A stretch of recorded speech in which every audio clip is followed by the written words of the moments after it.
Srimad Bhagavatam, first canto, chapter 4, the appearance of Sri Narada, text 11. Namanti, yat-pāda-niketam, ātmanaḥ, śivāya, hānīya, dhanāni, şatravaḥ, kathaṁ, vīraḥ, śriyam, aṅga, dustyajāṁ, yuvā, aiṣata, utsraṣṭum, yuvaiṣatotsraṣṭum, yuvaiṣatotsraṣṭum, aho sahāsubhiḥ, aho sahāsubhiḥ, namanti yat-pāda-niketam ātmanaḥ, namanti yat-pāda-niketam ātmanaḥ, śivāya hānīya dhanāni śatravaḥ, śivāya hānīya dhanāni śatravaḥ,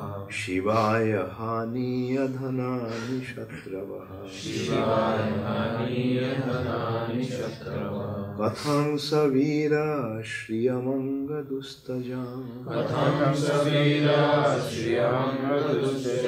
kathaṁ sa vīraḥ śriyam aṅga dustyajāṁ, yuvaiṣatotsraṣṭum aho sahāsubhiḥ, yuvaiṣatotsraṣṭum aho sahāsubhiḥ, namanti yat-pāda-niketam ātmanaḥ, śivāya hānīya dhanāni śatravaḥ, kathaṁ sa vīraḥ śriyam aṅga dustyajāṁ,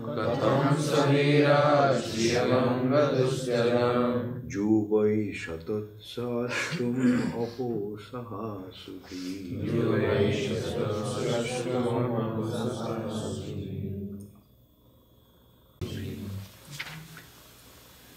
Namanti, bow down. Yat-pāda, whose feet. Niketam, under. ātmanaḥ, own. Śivāya, welfare. Hānīya, used to bring about. Dhanāni, wealth. Śatravaḥ, enemies. Katham, for what reason? Sa, he. Vīraḥ, the chivalrous. śriyam, opulences. Aṅga, dustyajāṁ, insuperable. Yuvā, in full youth. aiṣata, desires. utsraṣṭum, to give up. Aho, exclamation. Shah, with. Asubhiḥ, life. Translation by His Divine Grace, Srila Prabhupada. He was such a great emperor that all his enemies would come and bow down at his feet and surrender all their wealth for their own benefit. He was full of youth and strength, and he possessed insuperable kingly opulences. Why did he want to give up everything, including his life? Please repeat after me. He was such a great emperor that all his enemies would come and bow down at his feet. That all his enemies would come and bow down at his feet. And surrender all their wealth for their own benefit. And surrender all their wealth for their own benefit.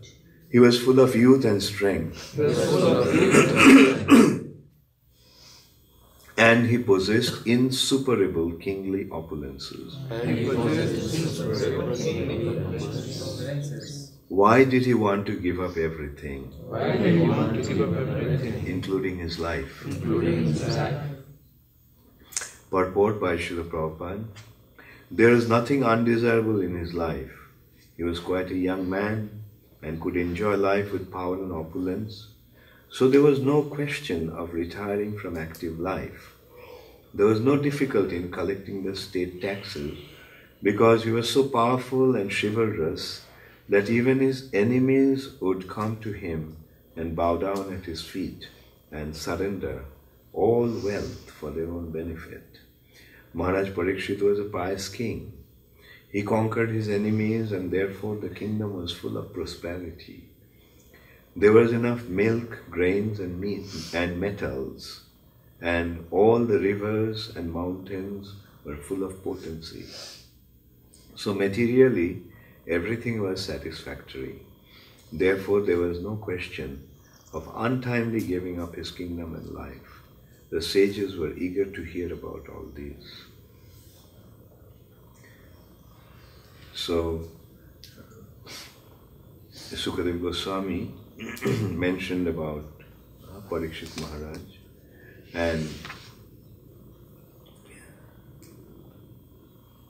Saunaka Rishi is asking Sutta Goswami about why, when they got to know that Parikshit Maharaj gave up everything and went to the bank of the Ganges to prepare to leave his body. And so they were surprised because Parikshit Maharaj was ruling the entire earth planet at that time. It has been described that he was ruling the entire earth planet, including the ocean.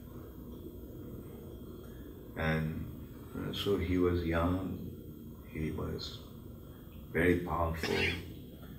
He was so powerful that even his enemies surrendered unto him, and they offered all their wealth to him for their own benefit. And the question is, why he did do that? Why did he do that? And so here we can see that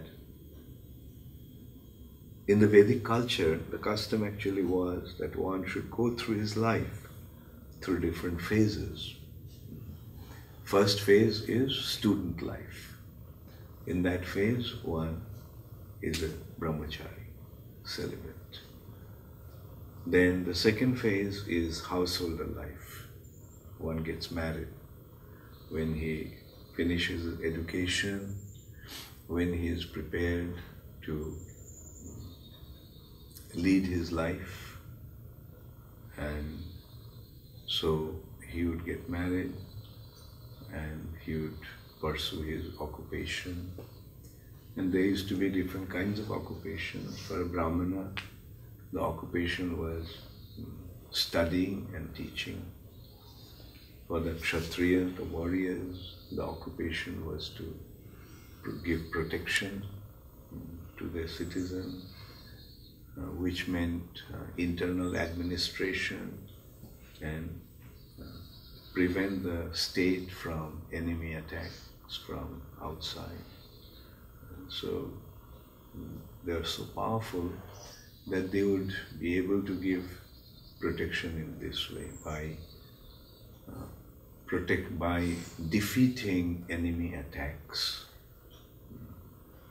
And then the custom actually was, when somebody would attack and become defeated, then he has to surrender everything to him. And it has been mentioned here that for their own benefit, one would surrender all his wealth. The other end, kings, those who were defeated, they would surrender all their wealth for their own benefit. For their own benefit in the sense It is not that the king who defeated them would take away and leave them as destitutes. No. They would give them protection. Also, they would take care of him. Okay? You have accepted my authority, now I'll give you protection also.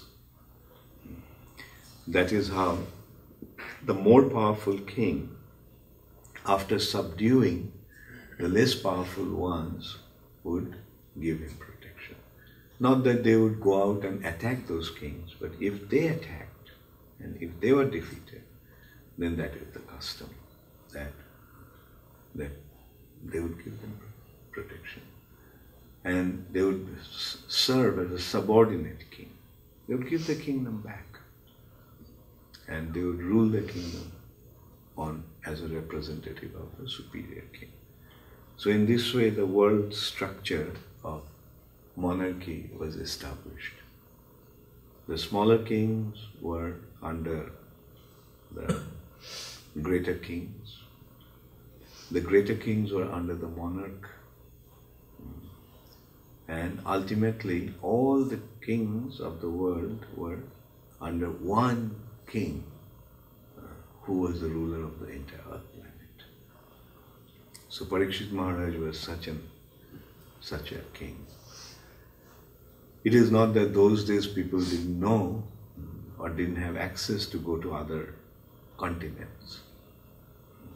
So we can see that they mentioned that including the ocean. So they had the sovereignty over the entire earth planet. It's not that civilization started 200 years back. The civilization had been there from the beginning of creation. The most civilized personality is the first person who appeared here, Brahma, the wisest of all. Of course, he is not ruling like that. Brahma is the head of all the Brahmanas, so to say, Brahminical, advising, guiding. And the Brahmanas are giving the guidance. Warriors or Kshatriyas are giving protection. Vaishyas are providing the needs of the society. The Kshatriyas are busy ruling and administration activities. But the Vaishyas are the provider. The society needs food. Society needs so many things. And they would either cultivate them or provide them. Krishi, by agriculture, they would produce food. Goraksha, by giving protection to the cows, they bring real prosperity to human society. That's why cow protection is so important. Because when the cows are protected, then everything is provided. How? That materially we cannot calculate. But the spiritual understanding is that the cows are dear to Krishna. So when the cows are protected, then Krishna becomes pleased. And when Krishna is pleased, then everything is provided by him. And that's why all the demigods are considered to be in the body of the cow. So when the cows are protected, when the cows are taken care of, the demigods are pleased. And the demigods are the ones who supply all that one needs. All the needs of the human society are provided by the demigods. Like human society needs proper rainfall. So Indra is pleased and he takes care of that. At the right time the water comes and the whole vegetation grows. Then sun provides the rays, the light, that the vegetation develops the energy. The moon provides the nectar. That's why the vegetation becomes filled with juice. That is the source of energy. We eat. We are actually eating the nectar. The moon provides the nectar. And the nectar from the moon is actually preserved in the vegetation, in the fruits in the form of juice, in the vegetables in the form of energetic substance. So in this way, then the wind blows and then Lakshmi Devi provides the wealth, Saraswati provides the wisdom. So they come automatically. And as a result of that, the human society becomes happy. So that was the business of a Vaishya. Krishi, Goraksha and Vanijya. They used to do trading. They would go to different countries, different places and bring things that are needed. And they would go to one place where they need something and they would provide that. And from there they would bring things that are like they would go to some place where they need grains, but they're growing spices. So they would take the grains to those places, give them the grains and bring the spices. The place where the spices are not growing, but the grain is growing. Some places metals are growing abundantly. So they would provide something there, what they need. So this was the occupation of a Vaishya. Like they would, in this way, they would provide they would facilitate the human society by catering to their needs. That was the purpose of Vaishya or business. The purpose of business was trading. Krishi, Goraksha, Vanijya, these were the three occupations of the Vaishya. And the Shudras, they were providing a service because they don't have the intelligence to have an independent occupation. The Brahmanas, Kshatriyas and Vaishyas, they're independent. They don't take anybody's. They don't work under anybody. They're independent. Their occupation is independent. A Brahmana is naturally independent. He is giving wisdom, he is giving knowledge. It is not their selling knowledge. No, they're distributing. And they're not interested in material prosperity. But a Kshatriya is very powerful and he is concerned about material prosperity. He is very opulent. And he is a warrior. He loves to fight. He knows how to fight. He's powerful. And what's he using the power? To protect the human society. The word Kshatriya literally means that Kshat means injury. Kshatat, from injury. Trayate gives protection. The one who gives protection from injury to the society. What are the injuries in the society? Some enemy comes and attacks. Then the kingdom is under siege or difficulty. So he goes on, fights, defeats them. And internally, by creating law and order. Like laws are there so that people can live peacefully and happily. So they have the law. And if anybody breaks the law, punish him. Those days there was no lawyers to fight your case, to prove a criminal innocent or an innocent person guilty. That's what the lawyers are doing today. The court system, justice system, the lawyers can turn and twist the system and make a criminal become free and an innocent become victim.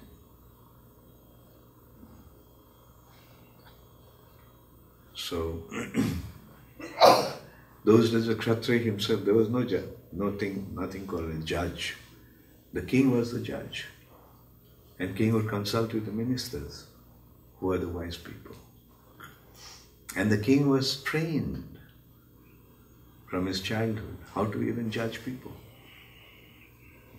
They were so wise that they could, just by the way person is speaking, they could make out whether he is lying or he is telling the truth. There used to be witnesses, but the witnesses were not so prevalent those days. The king would decide. You have committed a crime, must be punished. And when the legal system is so stringent, everybody will be peaceful, everybody will be law-abiding. Everybody will lead an honest life. Long back I read a book by an English journalist who was traveling in Afghanistan. And so there was an Afghan person who was taking him around. They became like friends.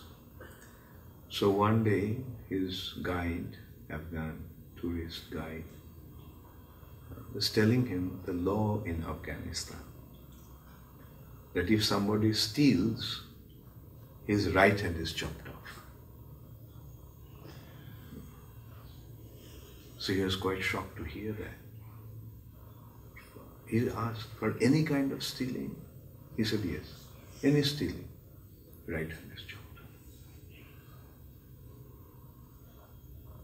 So he was expressing his surprise. Oh, how cruel it is. Just for a simple little crime, the right hand is chopped off. He said, yes. And then he told him that, look, you have been in Afghanistan for so long. Did you see anybody without a right hand? Did you see anyone whose right hand has been chopped off? No. Because when the law is so strict, nobody will dare to steal. Nobody will dare to commit a crime. So that's why law and order must be maintained. Crime and punishment, they has to go hand in hand. Crime, punishment. No mercy. You committed a crime, you must be punished for that. That's why the law is there. And that's how, through the law, the order is established in the society. So law and order go hand in hand. If the law is established properly, there will be order in the society. And how the law will be established? When there is a crime, breaking a crime means breaking the law, punishment. And in this way the miscreants will be subdued and others will learn the lesson. Oh, let's not do anything like that. Let's not break the law.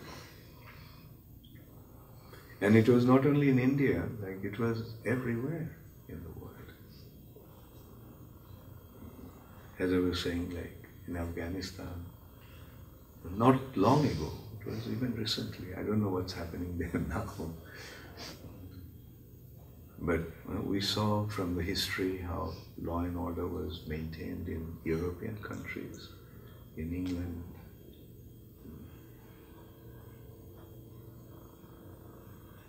There was the famous author Alexander Dumas. He writes about France, French novels. And there are instances when somebody committed a crime, no matter how important the person was, he was beheaded. Of course, later on, they started to take advantage of that. Like, unnecessarily innocent people have been, after the French Revolution, innocent people were guillotined, beheaded, just because they happened to have some sort of link with the royalty. The French Revolution, after the French Revolution, they wanted to get rid of the monarchy. And if anybody had any link, blood link, with anybody in the royal family, they all were guillotined. These are all very unfortunate development, and these things happened only recently, the recent past. Recent past means in last few hundred years. Otherwise the human society was very fair and just. No innocent was punished. On the other hand, the citizens could go and challenge the king. Like when Yudhishthira Maharaj was ruling the kingdom, one Brahmana went to him with a complaint that my son died. Why my son died before me? It's your fault, king's fault. He accused Yudhishthira Maharaj. That is your fault. You are ruling the kingdom. Why such an unfair thing happened? By nature's law, I should die first and then my son in ripe old age. Why my son died young? And Yudhishthira Maharaj accepted that. He held himself responsible for that. So that is how a proper leader is. The proper leader gives protection. And if there is a feeling that he had done something unfair, unjust, or something happened in his management, he would hold himself responsible.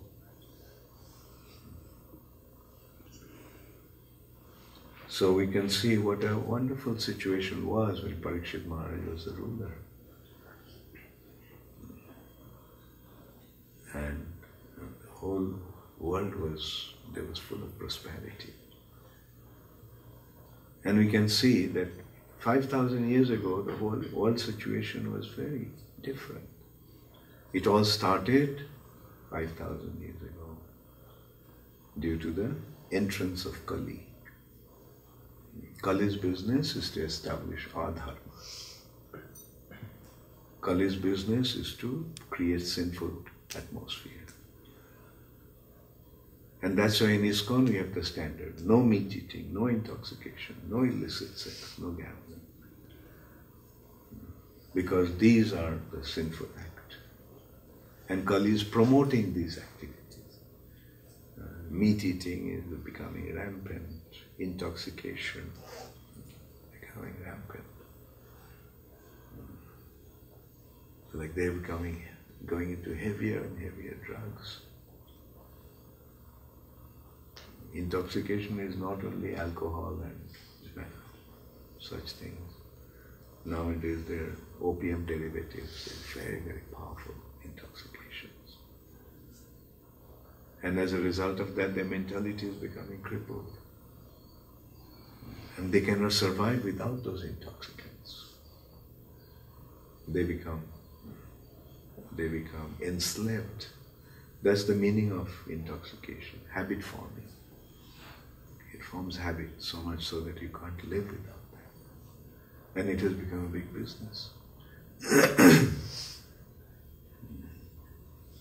Such a big business that, and lots of criminal activities are going on because of all these activities.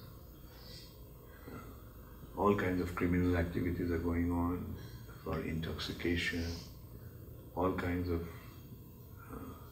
criminal activities going on due to prostitution, due to gambling, and what to speak of meat eating. In a way, it's good that the world is waking up today. People are realizing the ill effects of meat eating. So these are the good signs. And our business is to promote that culture. stop sinful activities. All the sins are based on these 4 sinful activities. Meat eating, intoxication, illicit sex and gambling. So if we abstain from these 4 activities, then sin won't be able to touch us.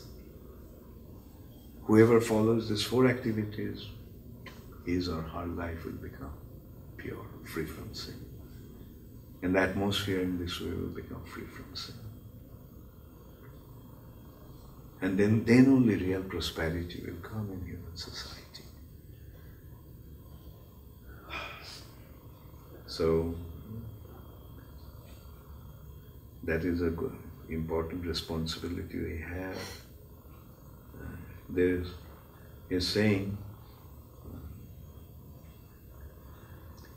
he conquered his enemies and therefore the kingdom was full of prosperity. There was enough milk, grains and metals, and all the rivers and mountains were full of potency.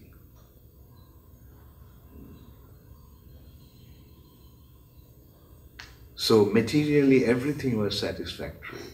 Therefore there was no question of untimely giving up his kingdom and life. So that was the ruling, that was the effect of Parikshit Maharaj's ruling. Hare Krishna, Srila Prabhupada ki jai. Gaur Premanande. Does anybody have any question? Yes, thank you so much for so beautifully describing the Varnashram system. I have one doubt. As you mentioned, in holy cow, all the demigods resides. So by serving the cow, taking care of the cows, demigods are pleased and they supply everything in abundance. But we see in the Western world, cows are slaughtered, but still see they are so materially prosperous. So what? Well, material prosperity doesn't indicate yeah. that everything is prosperous. Yes. Like for example, during Ravan's time, during Ravan's kingdom, it was very opulent. His city was built of gold, Swarna Lanka. But was it based on pious activities? No. So similarly, whatever prosperity we are seeing in the West is just only external glamour. Yeah. Internally people are very unhappy here. Why people take intoxication? Why people take intoxicants? Forget that sadness. If you're in a nice, joyful state, do you want to lose that state of consciousness? No.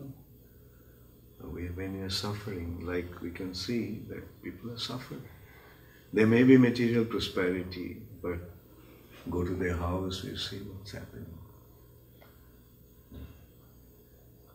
Like, they don't have any proper, healthy, happy family. Most of the families are just broken families, or they're breaking up. So this prosperity is, like there are 2 types of prosperity. That prosperity that brings only external glamour. The other prosperity is prosperity that brings internal happiness.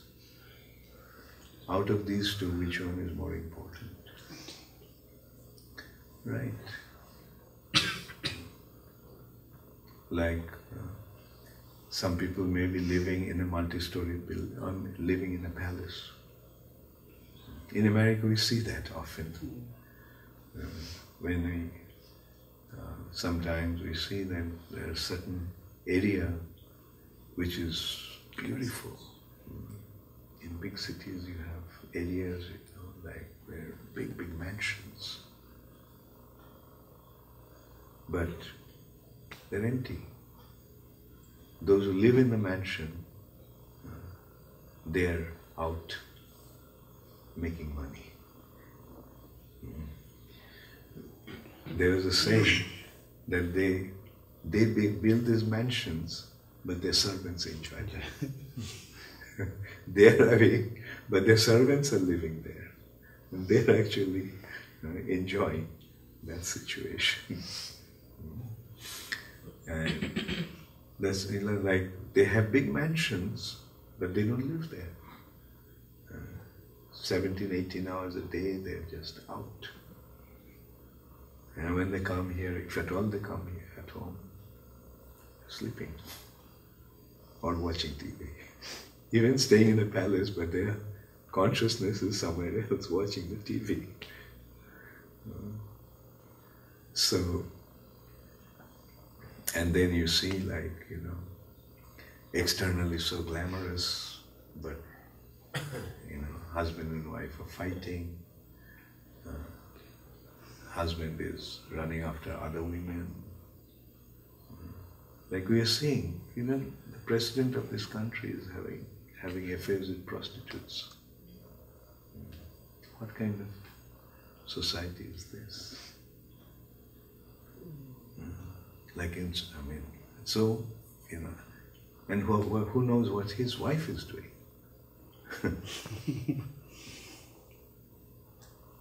So this is not proper human civilization. The proper human civilization is no meat eating, no intoxication, no illicit sex, no gambling. And that's what ISKCON is promoting. And by accepting this lifestyle, are you all happy? Yeah. You could have earned a lot of money, isn't it? And you could have come here to go to Las Vegas and pay it. And gambled and lost all your money. Or you could have done so many other things. But you have accepted a life where you are happily engaged throughout the day, aren't you? And sleeping at night. Now that's another thing, they can't sleep at night. That's why they have to take intoxication. The sign of good health, the sign of good health depends on two things. Real good health or real good life. Good appetite and sound sleep. If you have these two things, you're a real happy person. How is your appetite?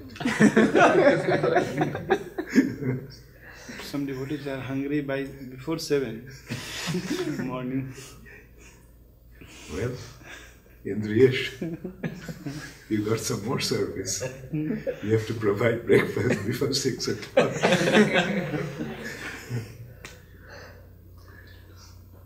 And how do you sleep? I have to wake up Deep early. sleep. Snoring. They have to take anti-snoring medicines. Anti-snoring is earplugs. I mean, if you have problems at night, then use earplugs. Yeah. I do that. Although no one snores around me, but I'm very sensitive. My sleep is very little noise, little sound actually wakes me up. So I use the earplugs. And still I wake up early. Last night I woke up at 12:30.